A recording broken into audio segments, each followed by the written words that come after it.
Hello and welcome to some more Star Citizen news. What do we have for you this time? Well, we have what's happening this week in Star Citizen as we move into February 2023.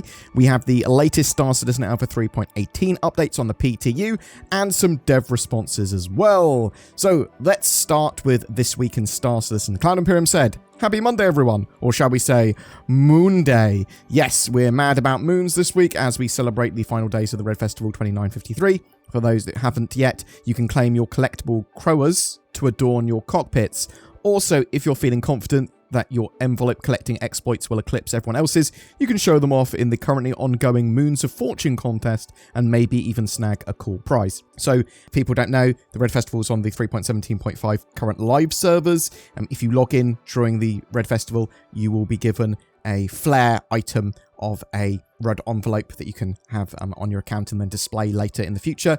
And if you had previously logged into previous years of the Red Festival, you'll also be given the previous year's envelopes as well. You can also find red envelopes and then you sell them for Alpha UC, but a lot of people can't be bothered with that because 3.18 is about to wipe everything. So sort of bear that in mind. Cloud Imperium continue. Racing enthusiasts that are itching to push the pedal to the metal can look forward to two upcoming community organised events, the Crux Cup and the 2953 System 7. Registrations are still open. Don't forget to head on over to their official sites to sign up and show us your driving skills. For those in Florida, USA, this weekend, swing by the Tampa Barbecue Citizen Expo Party in Clearwater for 2 days of Star Citizen goodness, starting on Friday, the 3rd of February. We hear it's going to be a smashing good time. If you're organising an event or simply looking for a get-together near you, check out the community-run Bar Citizen site. In Star Citizen Alpha 3.18 news, as mentioned in last week's Star Citizen Live all about 3.18, the dev team is making some tweaks in preparation for opening up the further testing waves in the PTU, so keep your eyes peeled. So for people that don't know, Cloud Imperium are trying to get shard isolation in the game before opening up to wave 2 on the PTU. Basically, they want each individual shard or server to have their own data pipeline so they don't affect each other. They don't sort of like a one that's being overly noisy or busy doesn't affect one that's not so much, if you see what I mean.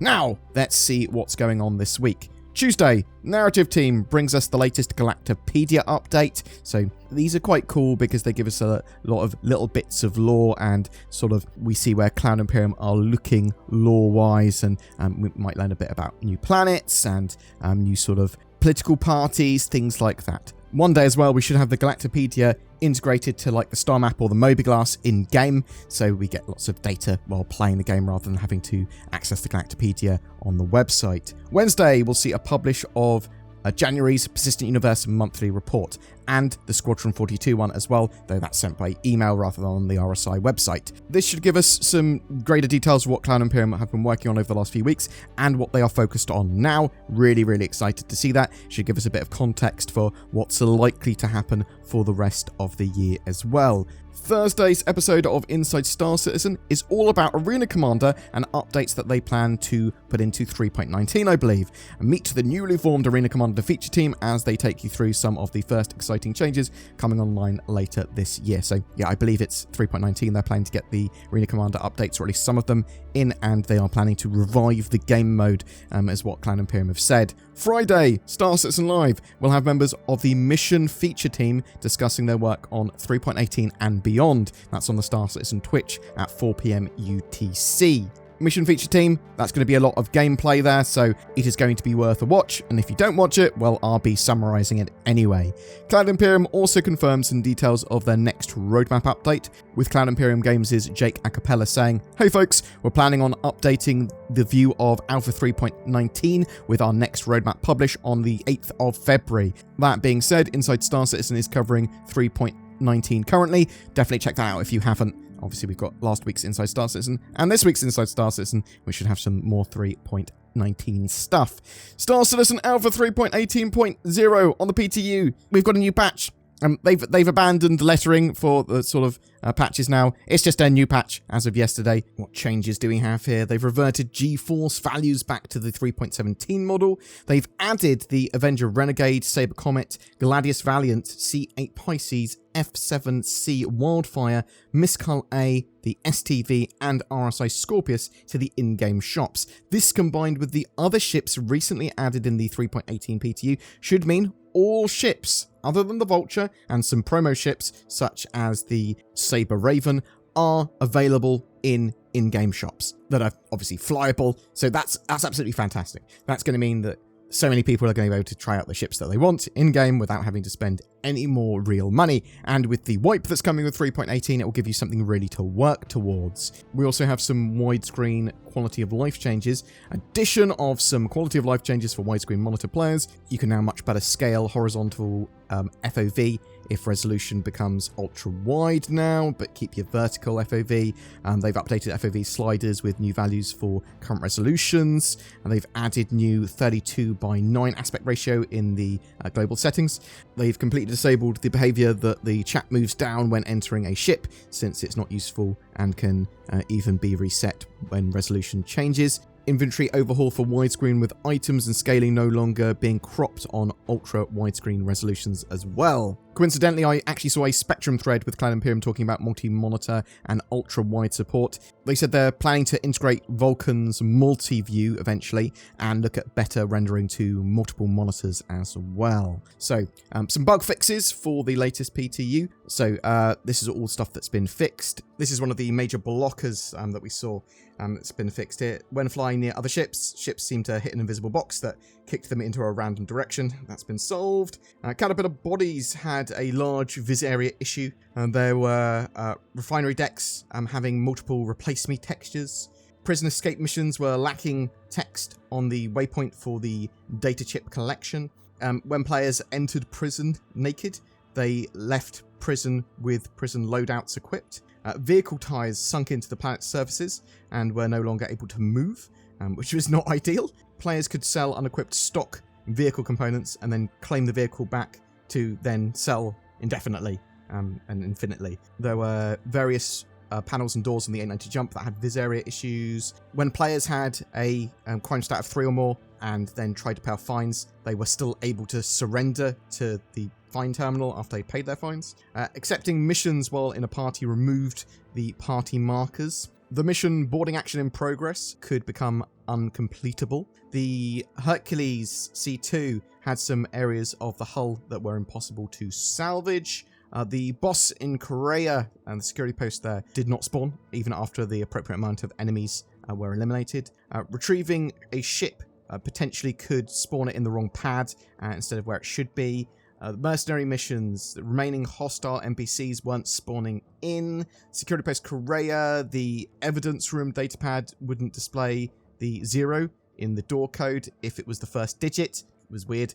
They fixed 6 client crashes, 10 server crashes, and a server deadlock as well. There's still a good amount of known issues that Cloud Imperium are trying to work through. Some of the most egregious are cargo being invisible in ships, the Hercules C2 causing crashes and low frame rates when fully loaded coming into Area 18, things like quantum interdiction not actually marking that ship that's quantum interdicting you as hostile, some problems with NPCs leaving ships and spawning applications and settlements, and jittery trams and elevators. I think we're in a good place for Wave 2 PTU, sort of ASAP. It's literally, it appears as soon as Cloud Imperium have got that shard isolation stuff done, that's when it will go out. I saw some other Spectrum threads with some dev responses that I'll summarize here as well. There is a thread on the new player experience with Cloud Imperium saying, we've got a new player experience initiative in the works as we speak. We'll be talking more about it soon, and you can follow the progress on the progress tracker as well. We do know that the new player experience is something that Cloud Imperium plan to get in at some sort of some way this year, basically taking the first time players and people that are learning various gameplay loops through those sort of first hour or so of play. It sounds like this will grow into teaching something like the basics of all gameplay mechanics as you play eventually, that sort of thing. So we'll have to see where that goes. Cloud Imperium have a problem putting sort of new player experience and tutorials in game because their game keeps on changing. And if buttons change, if the sort of mechanics change, well then that knocks everything out of whack and it all requires more work, and that's time that they don't have because they want to be focusing on other features and then circle back and go, well, actually all of this is confirmed at 100% now, so it's not going to be changing. Then we work on certain things. So it's going to be an interesting balancing act there. There was also another thread that I saw. Can we get some girly stuff in the pledge store? There's a serious lack of pinks and purples. I would definitely buy some girl-themed paints and gear. That's what the OP said. Jake Acapella responded, stay tuned. Zin very much loves purple, and she's happy about this. I like the idea of more variety of sort of skins, paints, and all that sort of stuff, but I want to be able to more freeform paint and design and apply skins and colours easily to my own items. Boom! That's it for your Star Citizen news today. So, are you playing in the latest 3.18 build? What do you think of that? Do you think we're going to see Wave 2 PTU this week? Open PTU really soon? Do you think we'll see a live build for 3.18? By the middle of February, or do you think it's further out? Are you excited for all the talk of Star Citizen Alpha 3.19 that started, and obviously the shows starting to reflect that from Cloud Imperium? Are you looking forward to the monthly report for Squadron 42 and the Persistent Universe? Are you really, really happy that Cloud Imperium have now added pretty much every flyable ship and vehicle that is available in-game to the in-game stores as of 3.18? And do you see something like 3.18's wipe as an opportunity to set a goal for one of those new ships, like, I don't know, the Corsair? Whatever your thoughts, I'd love to hear from you in the comments below. Oh, also, it's the last chance to get involved with January's monthly giveaway, so make sure you comment on this video. Using my vast powers of deduction, I have deduced that you may have eyes, and to make use of those, you might want a Tobii eye tracker. They're 15% off until February 9th. They're natively supported in Star Citizen for eye and head tracking. Ooh, I can look around everywhere. Check out my links below for that, or go to tobii.gg/BoredGamer to get that fantastic deal. Ooh. It's a new year, time for resolutions, a brighter future. I'll make myself better each day. Or I could just stay at home and play computer games. But what if someone steals my house or bank while I'm otherwise preoccupied on the internet?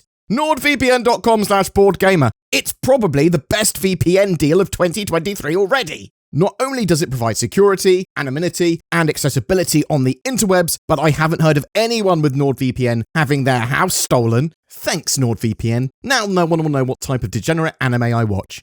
Get NordVPN, you filthy animal. You deserve it. Every month we have a ship giveaway. For January, we are giving away an Argo Raft, the reinforced advanced freight transport ship, a dedicated cargo hauler that should see some additional gameplay in 2023. This also comes with a Star Citizen game package and lifetime insurance. All you need to do to be in for a chance of winning that is comment on any of my videos made during the month. More details in the description below.